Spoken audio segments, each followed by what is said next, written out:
माँ का लाडला बेटा। रवि अपनी माँ का इकलौता बेटा है। उसके पिता का निधन बचपन में जब वो 5 साल का था तब हो गया था। तब से उसकी माँ ने उसकी परवरिश की। एक ही बेटा, बड़ा लाड प्यार से माँ ने पाला है। हालांकि आर्थिक परेशानियों का सामना करना पड़ा, लेकिन माँ ने कभी किसी के आगे हाथ फैलाए नहीं। जिन्होंने कभी बहुत ज़रूरत पड़ने पर मदद की, जो भी पैसा दिया उन्हें भी समय के साथ वापस कर दिया। रवि की मौसी ने उनकी मदद की थी। सिर्फ एक वो ही जो उनके यहाँ आती जाती रहती है, हाल चाल जानती रहती है, फिक्र करती है। माँ खाना बनाने जाती है, कभी इस घर में तो कभी किसी घर में। आज रवि 22 साल का हो गया है और माँ को काम करते करते 17 साल हो गए। ऊपर वाले की कृपा रही है कि इस दौरान उनकी गाड़ी चलती रही। माँ ने रवि के लिए जितना हो सकती थी किया। रवि को डिप्लोमा की पढ़ाई करवा दी। रवि को पढ़ाई पूरी किए 1 साल हो गया है, लेकिन अभी तक नौकरी नहीं लगी। माँ को अभी भी आराम नहीं है। अभी वो खाना बना रही है दूसरे के घर में। माँ ने कभी रवि पर दबाव नहीं डाला, ना ही कभी किसी विषय पर उससे बात की। एक दिन रवि जब शाम को अपने घर आया तो माँ नहीं थी। उसने थोड़ा इंतज़ार किया। जब तक भी माँ नहीं आई तो वो सीधा मौसी के घर गया। रवि, माँ कहाँ है? आपके यहाँ है क्या? मौसी, हाँ, वो गांव में हमारे एक दूर के भाई का निधन हो गया है, वहीं गई है। वे भी वहीं जा रही हूँ। रवि, माँ को कितनी बार बोला था कि एक फ़ोन ले ले, लेकिन हर बार यही कहती है कि चलाना नहीं आता। रवि कुछ मिनट बाद रुककर फिर कहता है, रवि, मौसी कुछ खाने का है तो दे दो, बड़ी भूख लगी है।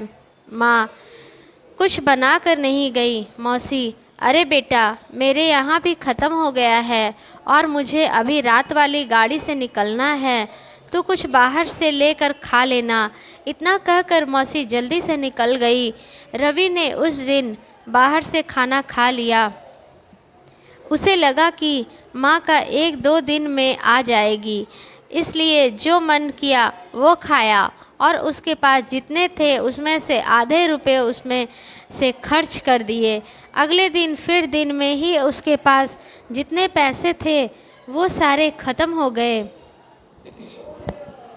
उसने घर आकर सभी जगह जहाँ माँ जैसे थी रखती थी, टटोला, डब्बे में, कबाड़ में, लेकिन कहीं से कुछ नहीं मिला।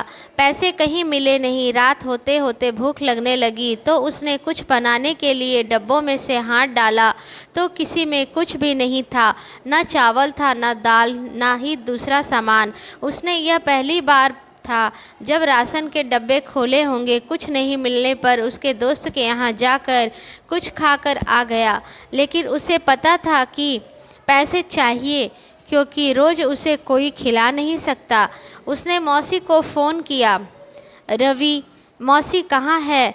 आप और माँ कहाँ है? ज़रा बात करवा दो। मौसी, मैं अभी ज़रा दूसरे गांव में कुछ काम से गई बेटा। माँ तो वहीं है, थोड़ा समय लग जाएगा मुझे जाने में। रवि, मौसी आप लोग कब तक आएंगे? 4 दिन हो गए, अभी तक माँ से बात भी नहीं हुई है। मौसी, हाँ, बस 1-2 दिन की बात है, आ जाएंगे। रवि के दोस्त भी रवि की तरह थे। उसके बिना पैसे के भी कभी किसी दोस्त के घर खा लिया और कभी किसी के, लेकिन अब करीब 8 दिन हो गए। अब वो कहीं जा नहीं सकता था। रवि ने फिर फ़ोन किया मौसी को। रवि, मौसी आप फ़ोन उठाते नहीं हैं, कहाँ हैं आप लोग? मुझे बताएं, मैं आ जाता हूँ। माँ ने भी कभी कुछ बताया नहीं। ऐसा भी कोई रिश्तेदार है किसी गांव में? मौसी, अरे हम लोग आने ही वाले थे, लेकिन अभी यहाँ कोई नहीं है। हम लोगों को थोड़ा समय लगेगा, कुछ परेशानी हो गई है। रवि, क्या परेशानी? माँ तो ठीक है ना मौसी? माँ ठीक है। रवि, तुम आप मेरी बात क्यों नहीं कराते? मौसी, करवाती हूँ मैं, अब मैं पक्का करवाती हूँ समय मिलने पर। रवि, मौसी मेरे पास खाने का कुछ बचा नहीं है, पैसे भी नहीं हैं, कल शाम से कुछ खाया नहीं, आप पैसे थोड़े किसी को देने को कहो। माँ से बोलो, मौसी अच्छा तो तू एक काम कर, फ़ोन में कैटरिंग वाले भैया का नंबर है, उनसे बात कर ले, माँ का नाम ले लेना। रवि ने फ़ोन रखते ही कैटरिंग वाले भैया को फ़ोन किया। उन्होंने कहा कि उनसे आकर मिले। रवि बुलाई गई जगह पर गया।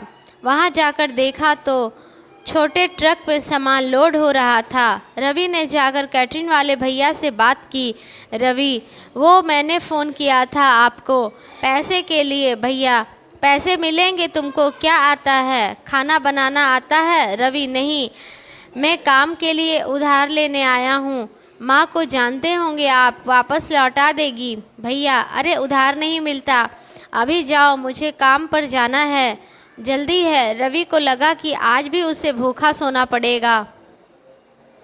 उसने सोचा, काम पर जाता हूँ, वहाँ खाना भी मिलेगा और पैसा भी। रवि, अच्छा ठीक है, मैं काम करूँगा। भैया, ठीक है, एक दिन का 350 दूंगा, तुम्हें खाना बनाना नहीं आता, यह बर्तन लोड करो और वहाँ धोने और इनको बराबर लाने का काम तुम्हारा। ठीक है, समझ गए। एक भी काम हुआ तो पैसे नहीं मिलेंगे, जो गुम हुआ हो देना पड़ेगा। रवि ने हाँ किया और सामान गाड़ी में लोड करने लगा। शादी की जगह पहुंचकर उसने सारे बड़े छोटे बर्तन मांजे।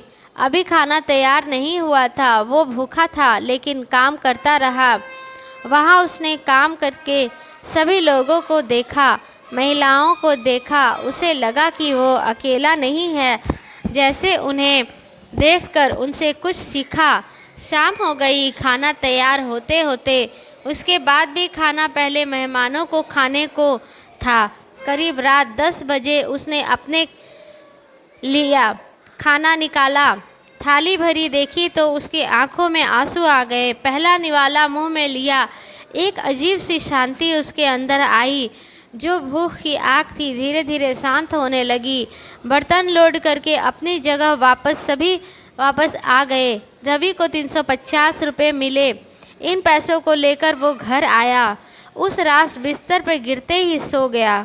पता नहीं चला कब आँख लग गई। सुबह उठकर वो तैयार होने लगा, अपनी सर्टिफिकेट की फ़ाइल उठाई और घर से निकला नौकरी की तलाश में। पैसे थे लेकिन अब खर्च करने का मन नहीं कर रहा था, क्योंकि उसे पता चल गया था कि कितनी मेहनत से आया है। शाम को जब वो घर पहुंचा तो माँ घर आ गई। उसने देखते ही माँ को गले लगाया। माँ भी रोने लगी, कभी इतने दिनों तक दूर जो न रही थी। माँ, कैसा है, कहाँ गया था, खाना खाया कि नहीं? रवि, ठीक हूँ। तुम्हारे लिए एक खुशखबरी है, मुझे एक छोटी नौकरी मिल गई है। यह सुनकर माँ बहुत खुश हुई। मौसी आई तो माँ ने उसे देखते ही कहा, माँ देख, तूने बेवजह ही नाटक करके इस परेशान किया। देखना, कहती है मेरा बेटा सब कर लेगा, देख काम ढूंढ लिया। रवि सब समझ गया। उसे पता चल गया कि मौसी ने यह सब क्यों किया। उसकी आंखें खोलने के लिए, उसे यह बताने के लिए कि उसकी माँ ने कितनी मेहनत से उसे पढ़ाया ताकि वो यह सब ना देखे। कभी उसे भूख क्या होती है यह पता भी नहीं चलने दिया। उसने जाकर मौसी के पैर पड़े। मौसी, बस मुझे फ़िक्र थी, पर अब तेरी आंखें या आंसू देखकर मुझे संतोष मिला। तेरी माँ जहाँ काम करती थी वो भी छूट गया था, परेशान थी, तुझे बताया नहीं। इतने सालों में कभी पैसे नहीं मांगे, लेकिन मांगने आई तो मुझे लगा कि यह सब करना ज़रूरी है। रवि अब काम करने लगा, धीरे धीरे आगे भी बढ़ रहा है। माँ को उसने काम करने को बिल्कुल मना कर दिया। मौसी के छोटे से नाटक से ज़िंदगी की उसे एक बड़ी सीख मिली। दोस्तों, यदि आपको मेरी कहानी अच्छी लगती है तो प्लीज़ मेरे चैनल को सब्सक्राइब करें और मेरे चैनल को सपोर्ट करें। Thank you.